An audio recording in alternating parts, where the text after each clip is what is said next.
They were creating something harmful and addictive.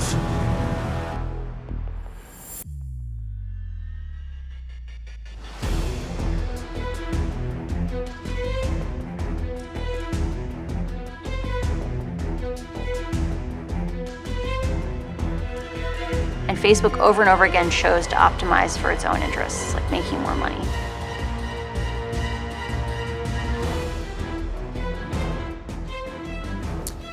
I don't think that the average person likely reads that whole document. But I think that there are different ways that we can.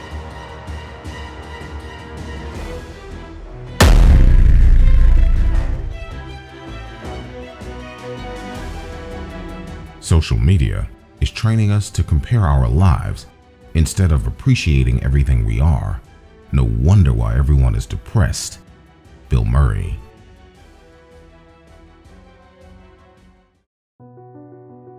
We're living in amazing times where technology has reached levels our grandparents couldn't even dream of. We can talk with people at other parts of the world in seconds through small smart devices everybody uses on a daily basis. We can install and uninstall such a great variety of mobile apps meant to help make our lives easier. There's no doubt these smartphones are great additions to our everyday activities, but have you ever wondered if we're really the ones who use them and not them using us? The significance of the coronavirus has left quite an impression on social media usage and digital advertising from businesses.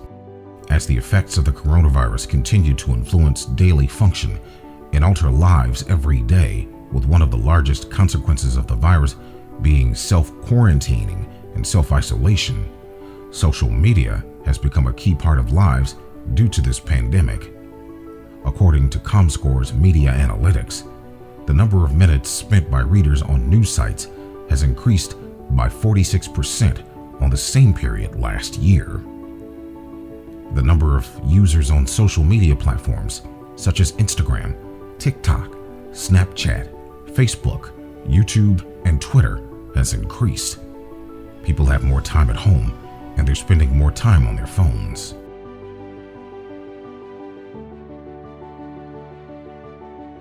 To be human means you're persuadable in every single moment.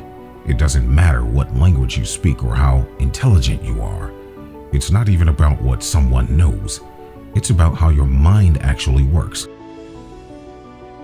We now know that many of the major social media companies hire engineers called attention engineers who borrow principles from casino gambling and other places to try to make their products as addictive as possible. Also, not many of us know that the drug dealer never consumes. We're all vulnerable to social approval. We really care what others think of us. When you upload a new photo of yourself on Facebook, that's a moment where our minds are very vulnerable to knowing what other people think of our new profile photos. And so if we get new likes on those photos, on Facebook for example, knowing this could actually message me and say, oh, you have new likes on your profile photo. It knows that we'll be vulnerable to that moment because we all really care about when we're tagged in a photo or when we have a new profile photo. We can all feel it, and it's as if we've been infected, as if they drilled holes in the backs of our heads, and now they've injected the virus, and we walk around searching for feedback using social media. TikTok is the most vulgar, vapid, self-absorbed, and dehumanizing social media site in living memory.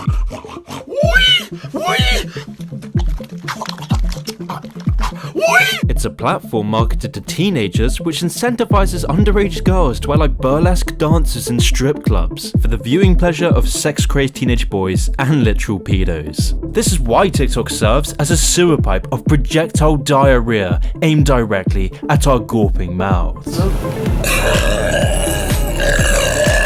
And with everyone and their dog trying to get as many views as possible, TikTok has managed to gain a foothold in the psyche of tomorrow's young adults. As Andy Warhol said, in the future, everyone will be world famous for 15 minutes.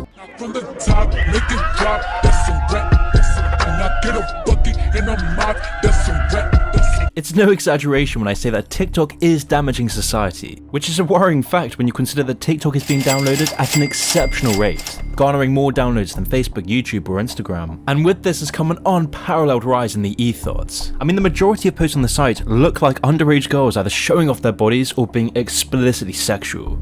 For example, just look at the TikTokers such as Charli D'Amelio, a 16-year-old girl who does nothing but shake her ass, wear skimpy clothes, and dance to insipid, droog-like songs. From doing just this, she has gained over 100 million followers on TikTok. TikTok's design then exploits these young, underage teenage girls who are trying to become internet famous by being sexy, and honestly, it's just disturbing.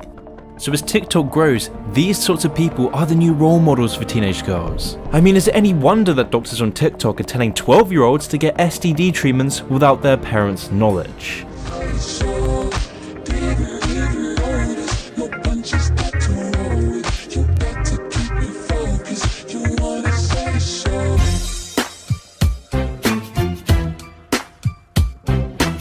This is just one of the reasons why studies are now showing that the more of these short TikTok-style videos you watch, the more depressed you become, even for active people who exercise regularly.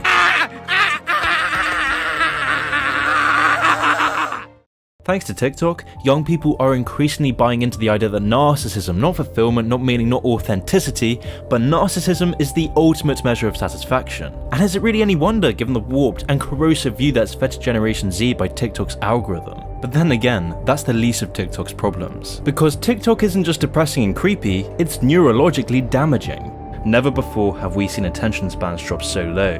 It's being reported that many in Generation Z have had their attention spans reduced to that of a goldfish. You would think this girl, like her fucking skin is growing onto this phone. She never goes anywhere without this phone in her hand, and she's always looking at it. Like, she can't talk to anybody for 5 seconds without looking at her phone, checking TikTok. If you're going fishing, for example, and you're on a boat for hours and hours and you finally catch that fish, it feels so much better than just buying it on the counter. This is because we as humans relish the joy of a hard-earned reward that much more.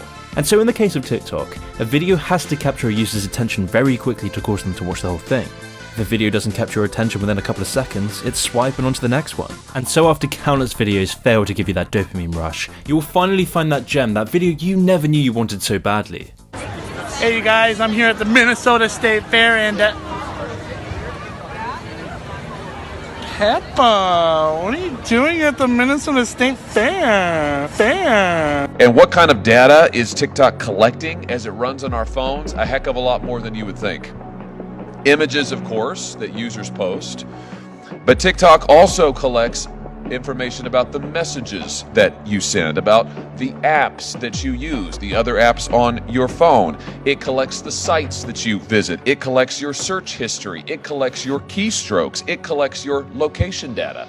It stores all of this and maybe lots more. And I can tell you, as the father of 2 small children, who already have many of their friends on social media, even though they're quite young, I find this absolutely horrifying, and we know that it's a national security risk. Since our last hearing on this subject, the Pentagon, the Department of State, the Department of Homeland Security, and the TSA have all banned their employees and service members from using TikTok on government devices. In fact, the Pentagon even went so far as to say that employees should have their children uninstall TikTok from their personal devices. It was for these exact reasons that the CEO of Reddit claimed that TikTok was parasitic. The CEO claimed, "The fact that it's always listening and the fingerprinting technology they use is truly terrifying, and I could not bring myself to install an app like that on my phone." He also added, "I actively tell people don't install that spyware on your phone." But then again, maybe sending off your biometric data back to an authoritarian regime is worth it for the high caliber TikTokers. Just shake that ass for Joe Biden. We don't actually like him, but what to do? Just vote blue, get Trump out of office and start new.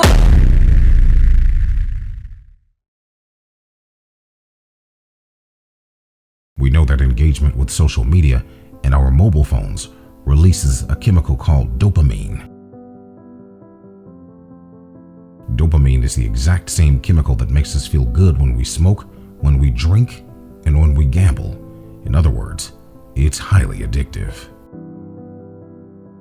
We have an entire generation who has access to an addictive, numbing chemical called dopamine through social media and mobile phones as they're going through high stress. They don't have the coping mechanisms to deal with stress, So when significant stress starts to show up in their lives, they're not turning to a person, they're turning to social media. They're turning to these things which offer temporary relief. We know the science is clear. We know that people who spend more time on Facebook suffer higher rates of depression than people who spend less time on Facebook. That's a problem. That's an addiction. We have an addicted generation who doesn't have the skill set to ask for help.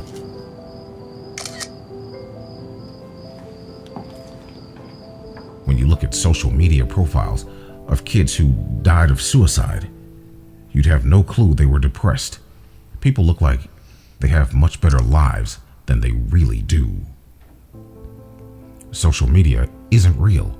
You don't ever see real life. People compare their behind the scenes to other people's fake highlight reel and use others as mirrors or benchmarks for how they should look, how successful they should be, or how they should live. But what makes users come back for more, even when it can literally make them feel sick? When the outcome is unpredictable, the behavior is more likely to repeat. Think of a slot machine. If game players knew they never were going to get money by playing the games, then they would never play. The idea of a potential future reward keeps the machines in use. The same goes for social media sites. One does not know how many likes a picture will get, who will like the picture, and when the picture will receive likes. The unknown outcome and the possibility of a desired outcome can keep users engaged with the sites. The question was, what do you think the long-term effects of social media in general are? And unfortunately, what happened was, I think it's easy to characterize what I said just as a Facebook-specific thing because I worked there and I was a key part of growing it. The reality of what I was... Explain what you said at the time. So what I said was, I think the tools that have been created today are starting to erode the social fabric of how society works. And what I meant by that is the following thing. Today we live in a world now where it is easy to confuse truth and popularity. And you can use money to amplify whatever you believe and get people to believe that what is popular is now truthful and what is not popular may not be truthful. Joe and I, for example, we've been on the other side of climate for a long time, right? And the reality is now I can take money and I can use that through all of these social media systems that exist to hundreds of millions of people, and I can convince all of Joe's friends and everybody like him of my opinion in very subtle and small ways. And he can do the same to me. We can do that about vaccines. We can do that about gay rights. We can do that about bathroom laws. We can do that about Roy Moore. And so I think the question we have to ask ourselves is, how do we live in a world where this is now possible? And so it was about that, but just so I understand, was it because I read and watched parts of what you were talking about. Part of it seemed to me about the ability to pay to manipulate people's thoughts. The other seemed to me to be this sort of ADD society with which this sort of liking and everything else has created this sort of feedback loop that you compared to drugs. We know for a fact that what all of these systems do, every single one, is it exploits our own natural tendencies in human beings to get and want feedback. And that feedback, chemically speaking, is the release of dopamine in your brain. And so what these feedback loops do, and they exist everywhere, in Call of Duty, in other video games, in social networking sites, they get you to react. And I think that if you get too desensitized and you need it over and over and over again, then you become actually detached from the world in which you live. You become callous, you become crude. And you live in front of your screen. But Chamath, let me ask you this, because the thing that I've been so concerned about is Facebook just announcing that you're going to be having some app that you can use when you're 7 to 13. I mean, it's one thing for us to be doing this, but to be hooking your kids on something that you're describing as a dopamine fix at that age, that's crazy.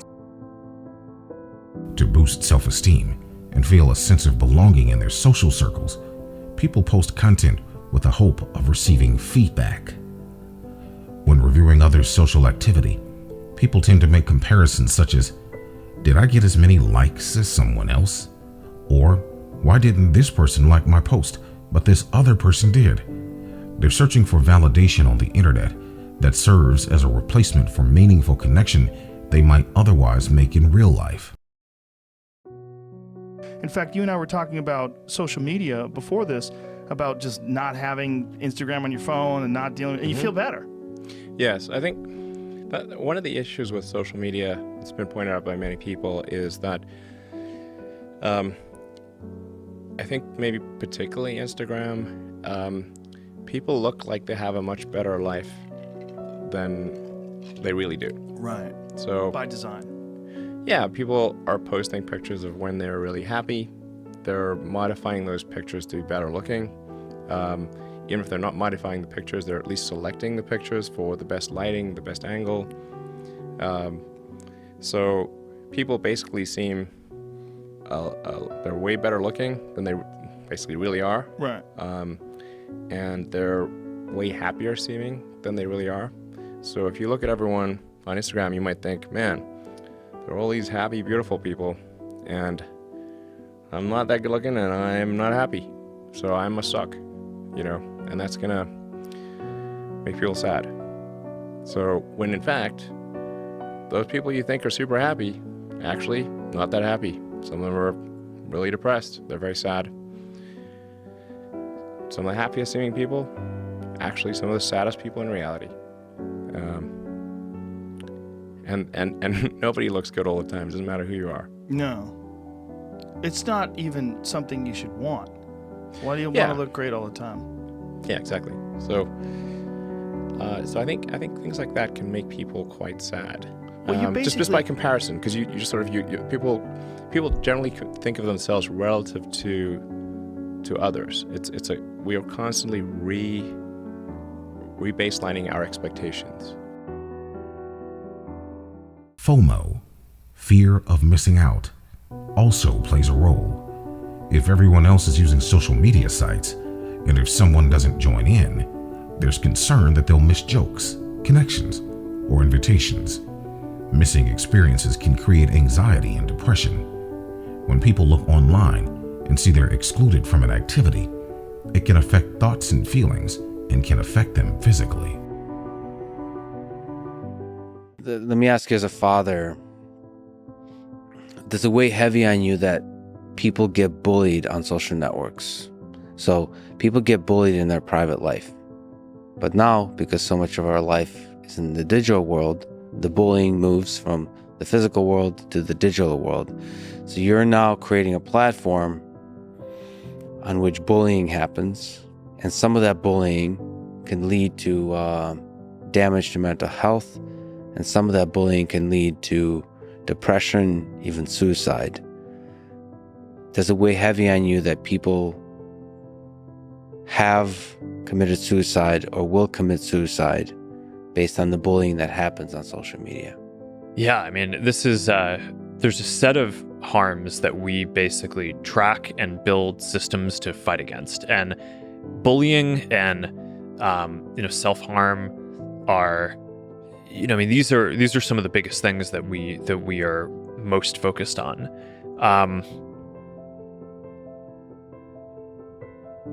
For bullying, like you say, it's going to be,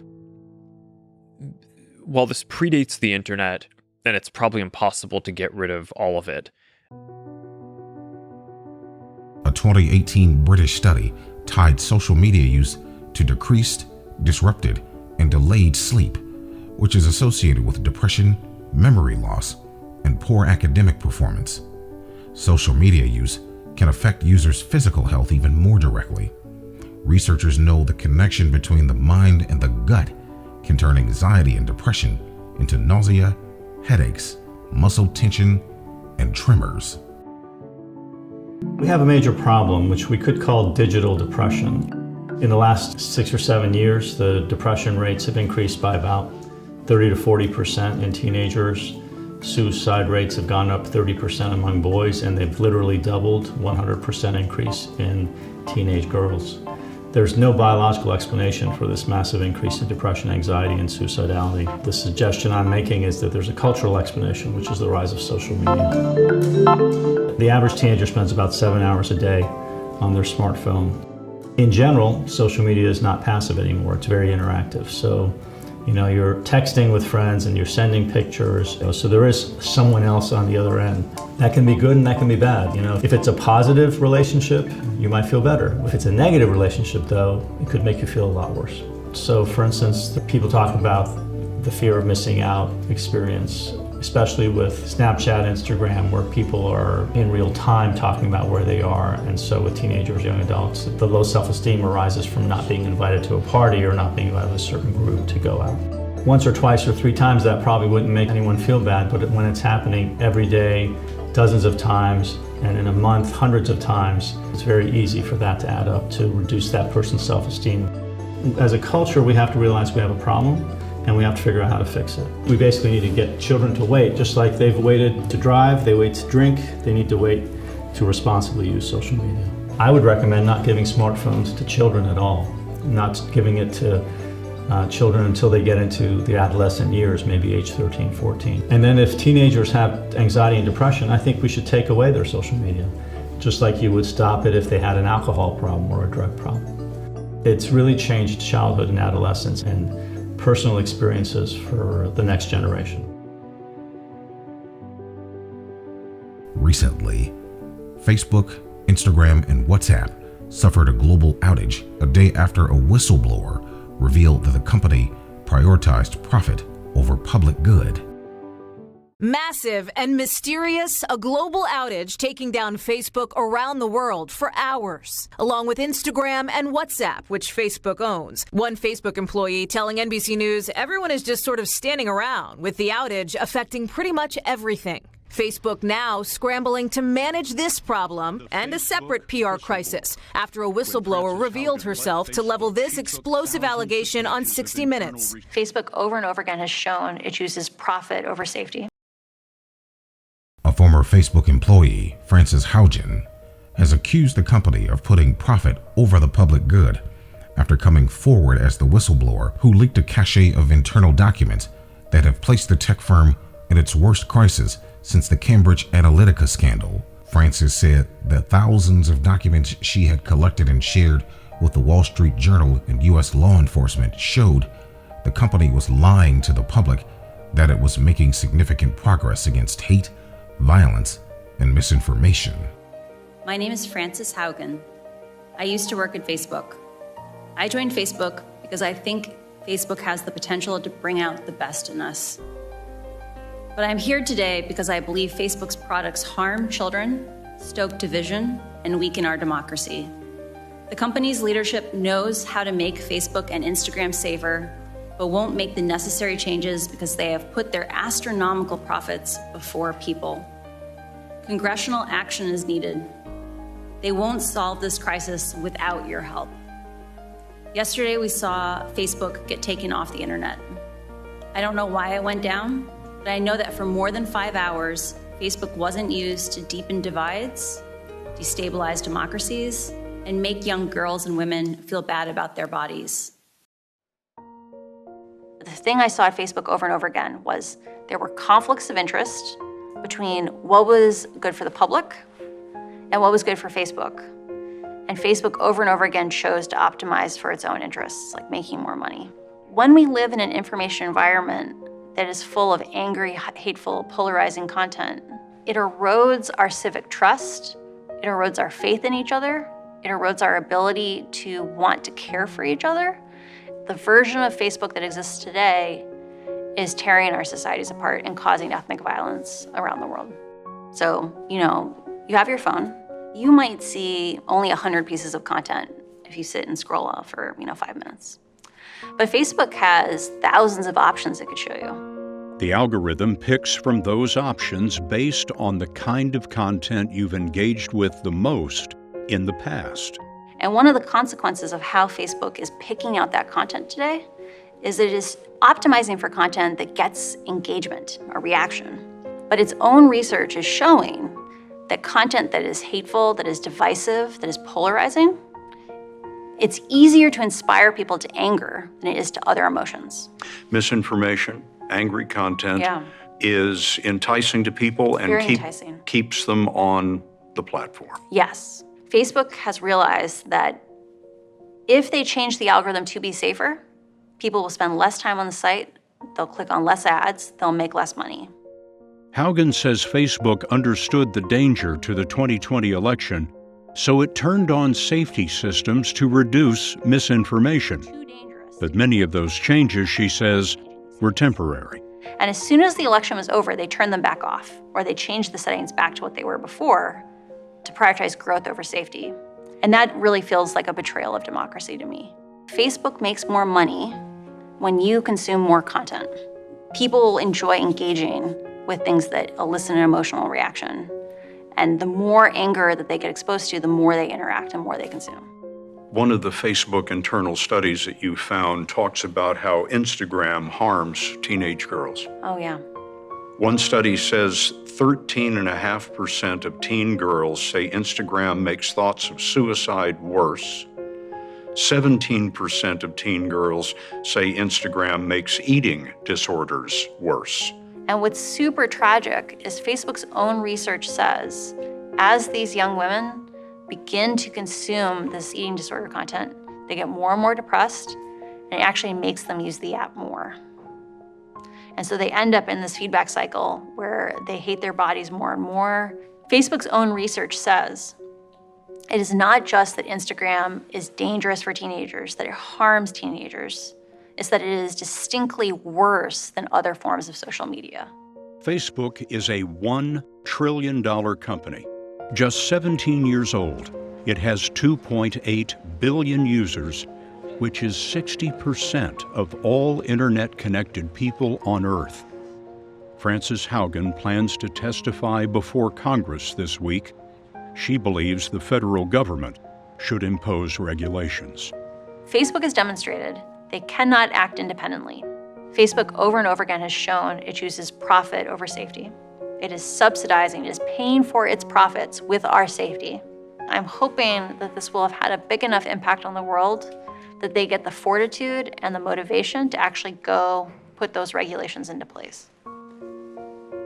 That's my hope.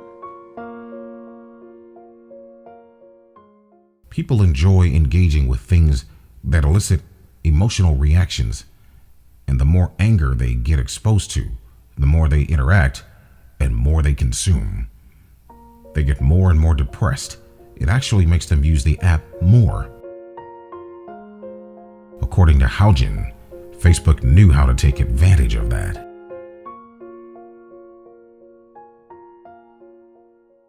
In 1994, executives from the 7 largest tobacco companies in America were summoned to Congress to explain themselves.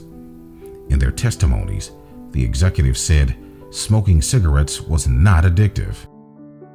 Let me begin my questioning on the matter of whether or not nicotine is addictive. Let me ask you first, and I'd like to just go down the row, whether each of you believes that nicotine is not addictive. I heard virtually all of you touch on it, and just yes or no. Do you believe nicotine is not addictive? I believe nicotine is not addictive, yes. Mr. Johnston.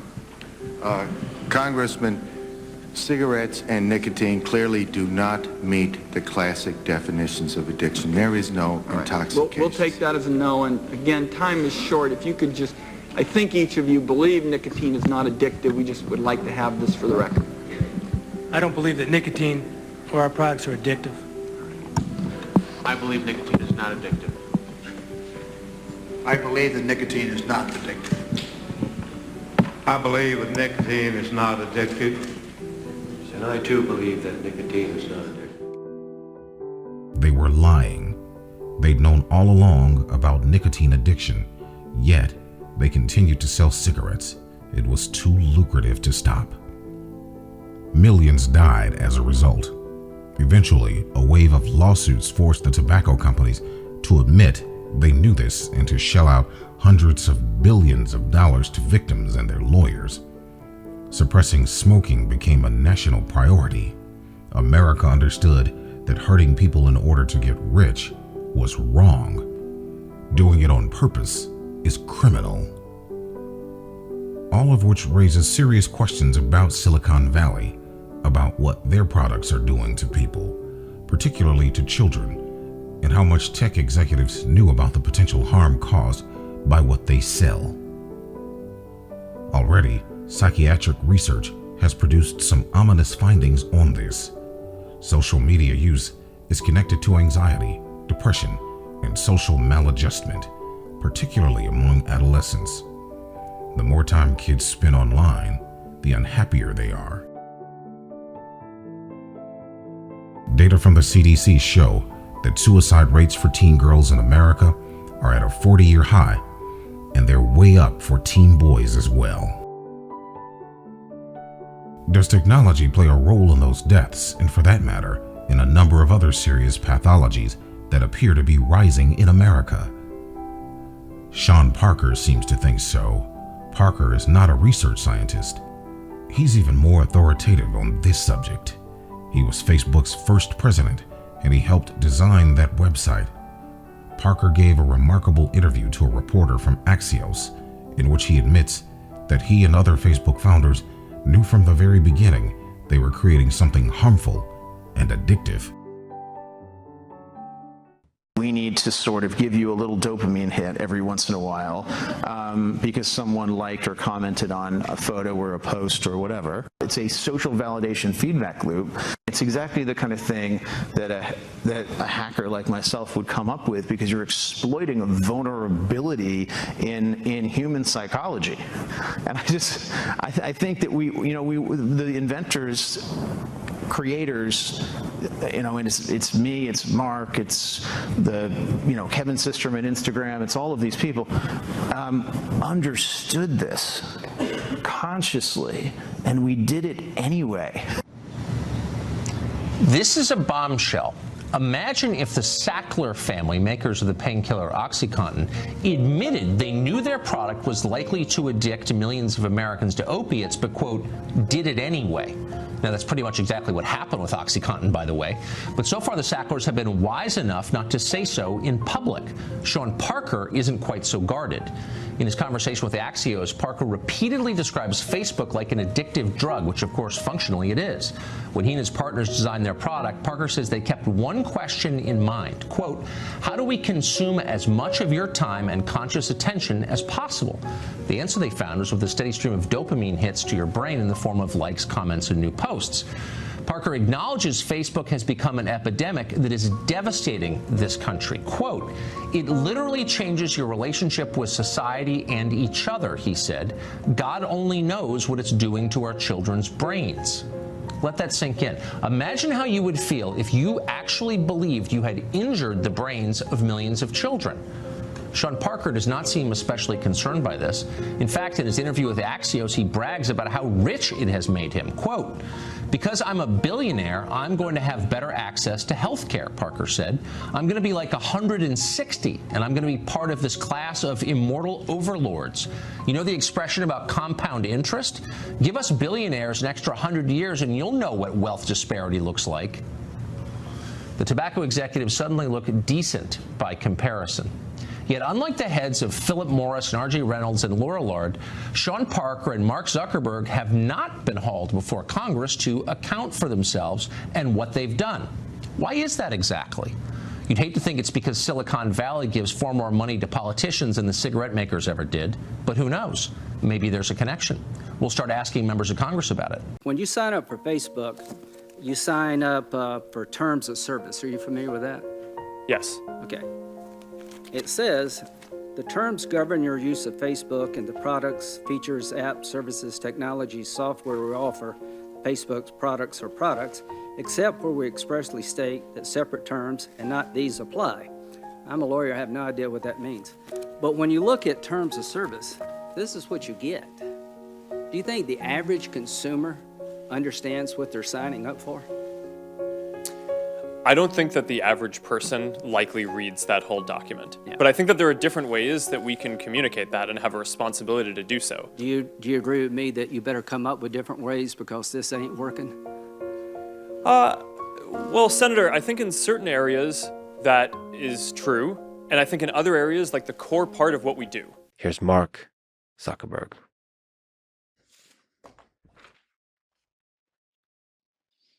Can you circle all the traffic lights, please?